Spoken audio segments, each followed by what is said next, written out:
oh my gosh, we just got a 90K order. But it's also a little angst and just trying to make sure everything's going to go through okay, the shipping. There's just a lot of different parts that have to be put together. You want to dive into that? I've got a few questions. John, I'm sure you got a few questions too. Maybe we can bounce back and forth here.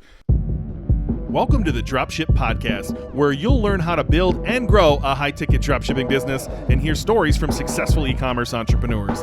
Let's kick this thing off.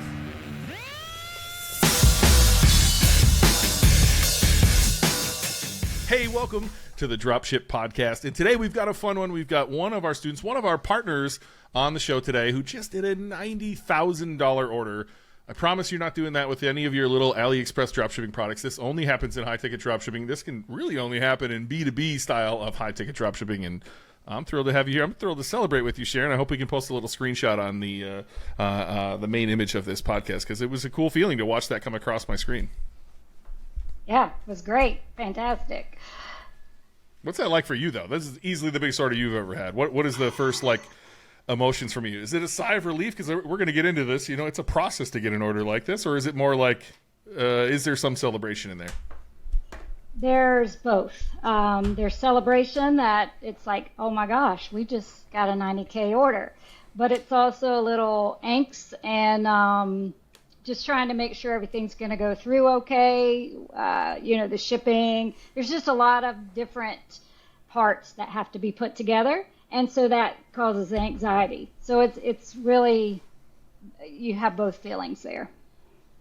Well, you want to dive into that? I've got a few questions. John, I'm sure you got a few questions too. Maybe we can bounce back and forth here. How do you get an order? That's probably where I would start. Where does that even come from? Because a lot of people are like, hey, how do you market different for B2B versus B2C? Is there anything definitively different about what we're doing that is attracting someone who could place a $90,000 order versus someone who places a $2,000 order? Yeah, we got a call, and we actually get quite a few calls for commercial items. I think just on our site we have a commercial page, and we just get a lot of activity from it. And once we get the call, we just have to figure out what they need. So everything's custom. It doesn't always go right away. They aren't on the site and just pick a 90K order and put it in the checkout. We have to actually talk to them and go through the whole order with them. And once we figure out exactly what they need, then we get the price. We have seen that too, right? I believe John sent me an image the other day of a $500,000 abandoned cart getting edited in our backend. Is that that is cool. For me, it's more like attraction, right? And so often we get asked, how do you get these people? But the same people who are searching for a commercial unit, they might use commercial terms or industrial terms, but they're often searching for the same product. So I'm curious if you think there's any way we differentiate other than being there. Maybe John can help. John's in the ads heck of a lot more than any of us do on this call. And so, is there something we're doing in ads, John, that is attracting these people? Not as much as you would think. I mean, I would agree with the what you're saying, that a lot of the time these sort of people are going to Google. I mean, if you think about it, if you own a business and you're like, well, I need this piece of equipment or machinery or whatever it is for my business, I need to buy one. You haven't never bought one before, and these are products that people aren't going to be buying often because their lifespans is going to be measured in many years, right, Sharon? And so they're going to go to Google, to find where the heck do I buy one of these things? The search terms are slightly different though. So this is a product category that people buy a version of for homes, but there's also a much larger version, and like Sharon says, a much more customized version that many different businesses in many different industries could use as well. And so the search terms are different. For the same product, people who are buying for a business, they'll put terms like industrial, commercial in front of the product category, whereas people who are looking for it for their home won't have that in front. So we run two different sets of Google shopping campaigns that target those terms, and we only advertise for the commercial type products to search terms that are commercial. Whereas we have the smaller units that run for search terms that we think are more focused around people who are buying it for their home. It's a line's a little bit blurry, but that's kind of what we do. But to be honest, we got a lot of ideas for attracting more commercial purchases that we're not even doing yet, to be honest. If I'm honest with you, there's a few things that are in the pipeline that we're going to do with this business over the coming weeks and months to actually specifically attract more. But as Sharon mentioned, she gets a lot of calls from these type of businesses just running off the standard sort of stuff that we would do in any high-ticket dropshipping niche, right? So, no, is it that much different to find them? No, it's not. If you're listening in and you'd like to take the first steps towards building your own high-ticket dropshipping business, head to dropshipbreakthru.com/go, where we've got a free training waiting for you that's going to walk you through the first steps you need to take to start your own high-ticket dropshipping business. And I'm going to walk you through an actual example of what one of these businesses looks like. Are they asking different questions when they get on right away? Are they telling you who they are, Sharon? Because they might be coming through that same generic term that works for homes, works for businesses, works for God knows what else we could sell these things to. But do you know immediately? Are they letting it be known? Are they hitting the contact us form? Do we have a section on the site that is meant for business, or is that something we're working on in the future? How do we differentiate these people, or is it simply thanks for calling mystore.com, how can I help you, and that's just how we get there? Well, it starts out just like if anyone calls, but immediately they let us know that they're a business and what they're looking for. And typically when we talk to someone who they're a contractor, or there's someone that's going to do the installation, or they're buying for the company. Whereas an individual calls for the same product for their home, they don't even know. We have to kind of hold their hand from the beginning to help them know exactly what they need, where they call in knowing what they need. We just have to get the specifics and work with our supplier and back and forth, trying to figure out to make sure we get exactly what that company or that business, or if it's agriculture, if it's a farm or whatever, what they specifically need. So the call is different, and with a homeowner, sometimes it's one or two calls, few emails, but with a business, a lot more goes into it. Is there a number? You said one or two calls for a residential person, right? Right. Is there a number with this order that you can think of off the top of your head? I know there's been a lot of communication here, but John talks about this a lot. This is a customer service business, and people wonder, what does it mean that this is a customer service business? Sharon's about to tell you. They called once, you acquired them to get to call you, then what it looked like. How many times did you go back and forth with this company? Well, the first initial call was the beginning of May. And so if that gives you any idea how long it's taken to get the order where it needed to be. And with larger businesses, there's more than one person. There's a channel. You have to get it. We develop a whole separate invoice that we send, not through Shopify. It's an invoice that we send to them. And we work around that invoice with a lot of the terms. And so it takes more on that end than just putting an order in Shopify. But we email many times with multiple people in the company, because we have to talk to the finance department. We have to talk to, whoever's going to be the project manager. So there's a lot of communication that goes into a large order. Did you know it was May, John? Yeah, I knew it was somewhere around there. That's crazy. June. Crazy. Yeah. I do remember talking about it with Sharon back when I think the process started. Hey, Sharon, I know a question a lot of people will have when they think about drop shipping and a $90,000 order, or a big, large number like that. A question that's going to pop into a lot of people's minds is how are you paying for that? Because when we think of drop shipping, we're paying for every order up front usually, right? We get the order. We process the payment from the customer through Shopify, and then we pay the supplier, and the order gets shipped. Now, obviously, paying for a $90,000 order is a very different ball game to paying for a $1,000 order or something like that. How does that look, both from our perspective, but also what people might expect to have a business request of them in terms of how payments are made and that sort of thing? So for this particular order and with other ones, we've had some other large orders, not this large, but we have had some other large orders. And so what we do is we tell them right away, and these are the terms that our supplier also give us. So we ask for 50% down when the order's placed, and then right before it ships, we ask for the remainder, the last 50%. So what we do is we pay our supplier 50%, which minus our profit with them, our margin with them. So we pay them 50%, and then when they send us the payment, we pay the rest to the supplier. So I don't pay my supplier till the money is in my account. And just to let you know, this is a little different. Even though I'll put the order in Shopify, I do it manually, and I mark it as paid manually. So we don't get any fees from Shopify on this order because they're not paying with a credit card.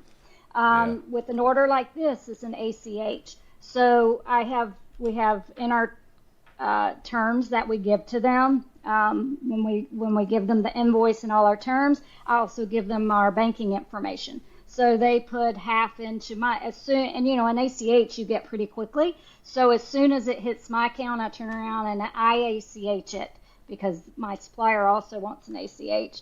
I will send it to them.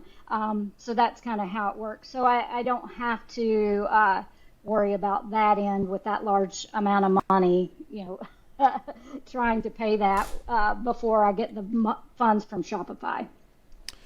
And so I know you've been doing this like you say, you've had a few of these big orders, not quite this size, but large orders. Can you think back to when you probably got your first interest of this sort from the business? Because I'm just thinking about you obviously would have signed up with the supplier just under the sort of normal kind of drop shipping arrangement. Yes. You weren't talking about, what about when we get a $100,000 order? How are we going to deal with that? You must have had that conversation with them at some point. Do you remember that and how you kind of went about that? Yeah, I just, when we got the very first, it wasn't actually the first, but one of the larger orders, I think it was around maybe 22,000 was that order, something like that. I'd have to go back and look.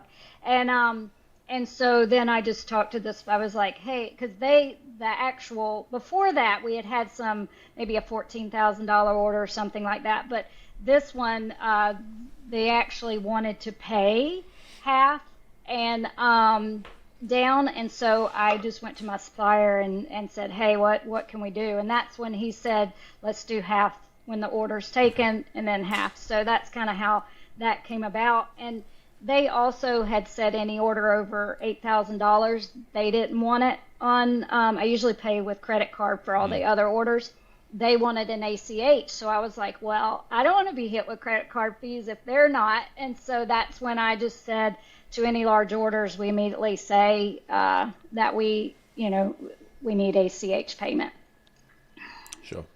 I think 50% is quite common because that's typically what their margins are. Like high ticket products, they tend to keystone off to their people. So when you put 50% down, they've covered all their bases, right? And probably and some more. But that's typically what I've seen in the past as far as putting money down. Did you ask for, or did the business ask for terms with you? And in case the listener doesn't know, a term is like, hey, yeah, we'll pay you once it shows up. We'll pay you, or it can be any variation of we'll pay you when it gets here. We'll pay you half before it comes and half 30 days after it gets here. There can be all sorts of net 30. I have net 90 with one of my manufacturers, which is wild. And so, what does that look like here?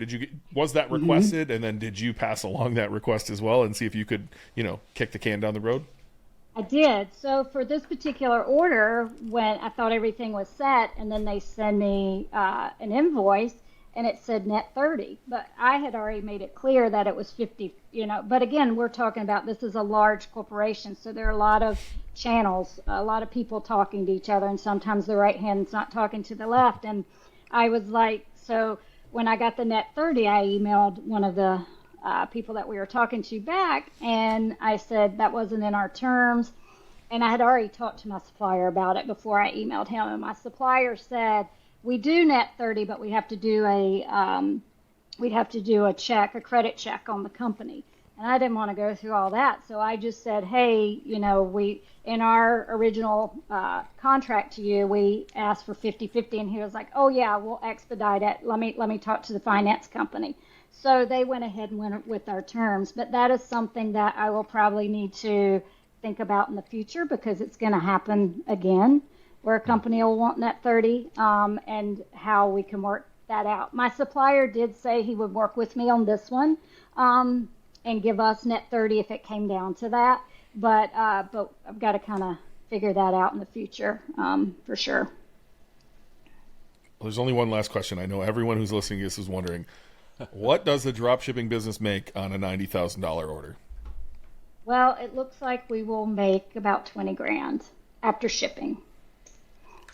So I think someone listening to that might break their brain, right? Like that they could get a $90,000 order, that they could make 20,000, in one go. Again, you've been doing this since May. This isn't like something you did overnight.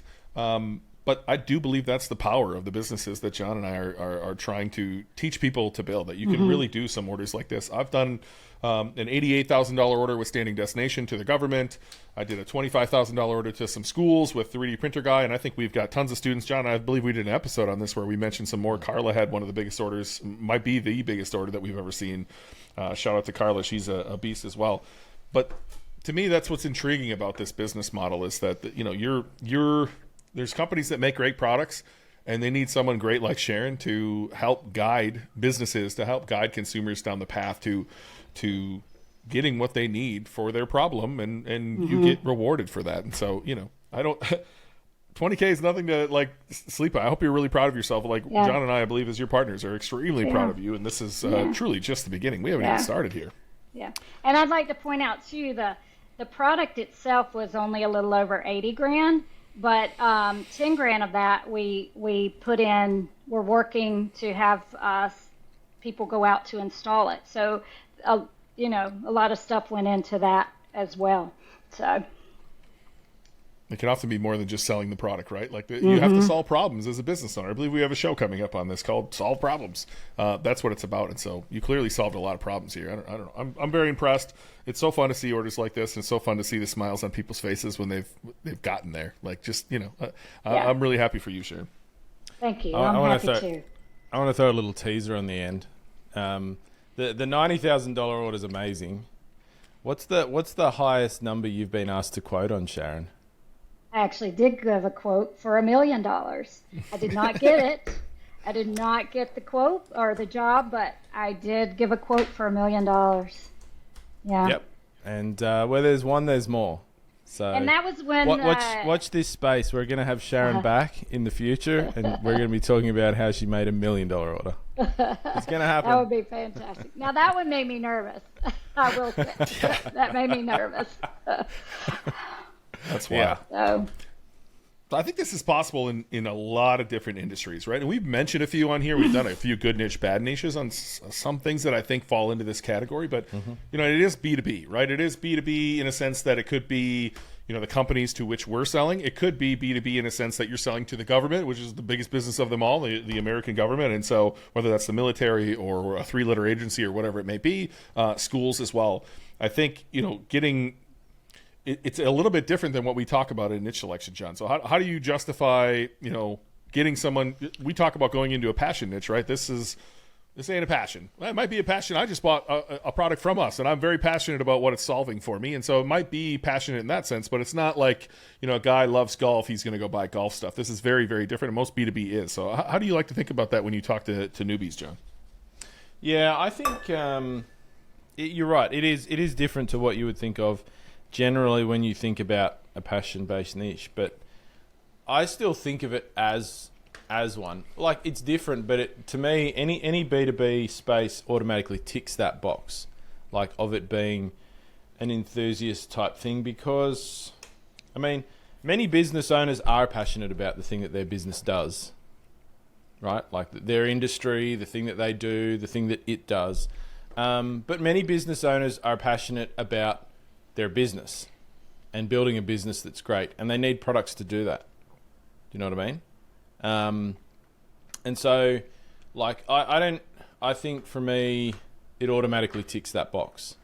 Not it's not for necessarily the same reasons. Like, we talk about B2C passion-based niches very much. They're great for making content in, and there's lots of questions you can answer. But we also talk about it like they're good spaces because those are things that people will spend money on, right? Because they're passionate about it, they love it, and so the question of should I buy this thing is generally yes, and they tend to attract people with money, disposable income, which is what you want when you're selling high ticket products. Well, businesses are the same, right? I mean, in that sense to me as well. Like, it's easier, I think, for businesses to spend money on things they need in some ways than it is for a consumer, because it's all going to be a tax write-off for starters, right? It's a business expense. If you're anyone like me as a business owner, I'm always looking for business expenses. I often can't find enough, right? I want to get my tax down. I don't want to have a massive tax bill. But it's not only that. I know that having better equipment is going to get me a better outcome. I'm going to make more money because my business is more efficient, because it produces a better product, like whatever it might be. And so I think B2B is kind of a no-brainer from that perspective. You don't have people who are sitting there going, "Oh, should I buy this thing because I might not be able to feed my kids if I spend too much money on this or that." It's not like the consumer space. But there are different challenges with B2B. Like it can be more complex, as Sharon's mentioned. Like there's a lot of phone calls here. She had to deal with installation and find a solution to installation that worked for the customer, and so there's a lot more to work out from that perspective. But yeah, I love B2B. I think it's great.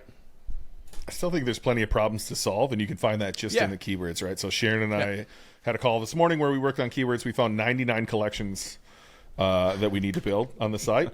Each one of those collections will likely be sorted by 10 to 15 keywords, right? So now we're looking at 100 collections, 1,500 blog posts need to be made for us to fulfill topical authority, if you will, right? There's lots of questions to be answered in this space, and I think we talked before. What sets you apart? Why would someone buy from you instead of Amazon or Lowe's or Home Depot? Because they don't have 1,500 blog posts answering all the questions, and the person working there for $17 an hour who hates his life is not going to be able to answer that question for you, right? And so this is what sets us apart. And in B2B, you can really shine, right? There's really somebody who needs this problem solved. It's not just wants this; they need this problem solved. Well, and most B2B products you just cannot buy on Amazon anyway. Mm-hmm. Like these products that we're selling here, they're just not on Amazon. And that's going to be the case in most sort of B2B spaces. Well, Sharon, I'm really proud of you. I'm glad you're on here. Obviously, there's still even more pieces to get through to make sure that we all, this is in the rear view mirror, not in the, in the car with us at the moment. But I don't know. I'm super excited. I'm glad you were willing to come on here and share this, and I'm honored to be a part of it as a partner. And I think John feels the same way. And so we're really proud of you. Thank you. It's been great.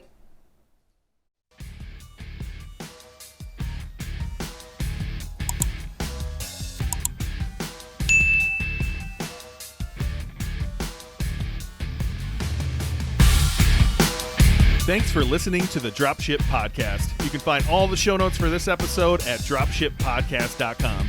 And if you're ready to take the next step in your dropshipping journey, we invite you to join us inside Dropship Breakthru, where John and I will walk you through step-by-step in starting your own high-ticket dropshipping e-commerce business. But that's not all. Dropship Breakthru will also teach you everything you'll need to know to grow your business and take it to the next level. So head over to dropshipbreakthru.com and sign up for our free training that will help you take the first steps towards building and growing your own profitable high-ticket dropshipping business.